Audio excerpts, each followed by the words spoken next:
அண்மை செய்தி.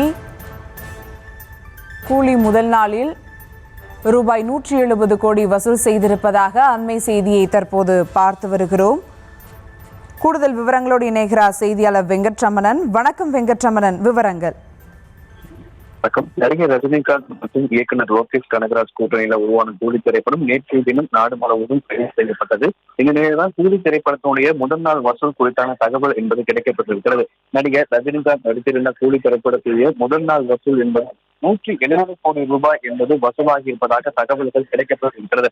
இதற்கு முன்னதாக விஜய் நடித்த லியோ திரைப்படம் முதல் நாள் 145 கோடி வசூலித்து சாதனை படுத்தும் நிலையில அந்த சாதனையை கூலி முறியடித்திருக்கிறது.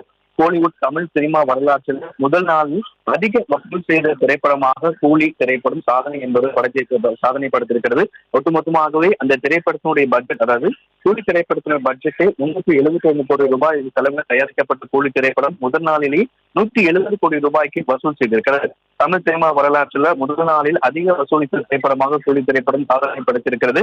குறிப்பாக டிக்கெட் முன்பதிவிலே கிட்டத்தட்ட 50 கோடிக்கு மேலாக முன்பதிவுல ஒரு சாதனை செய்த நிலையில தற்போது கூலி திரைப்படம் முதல் நாள் வசூலில் 170 கோடி ரூபாய்க்கு மேலாக வசூலித்திருப்பதாக தகவல்கள் கிடைக்கப்பட்டிருக்கிறது. நேற்றைய தினம் கூலி திரைப்படம் ரிலீஸாகி இருந்தாலும் திரையுலகில் ரஜினிகாந்த் 50 ஆண்டுகளை நிறைவேற்றிய இரண்டையும் கொண்டாடும் விதமாக கூலி திரைப்படம் நேற்று ரிலீஸ் ஆனது. இந்த நிலையில் கூலி திரைப்படத்தை முதல் நாள் வசூல் என்பது தற்போது வெளியாகி இருக்கிறது. இந்த திரைப்படம் பேச்சு எழுதும் பொழுது இந்த திரைப்படம் 1000 கோடி ரூபாய்க்கு மேலாக வசூல் செய்யும் என கூறப்பட்டிருக்கக்கூடிய நிலையில முதல் நாள் வசூல் 170 கோடி ரூபாய் வசூலாகி இருப்பதாக தகவல் கிடைக்கப்பட்டிருக்கிறது.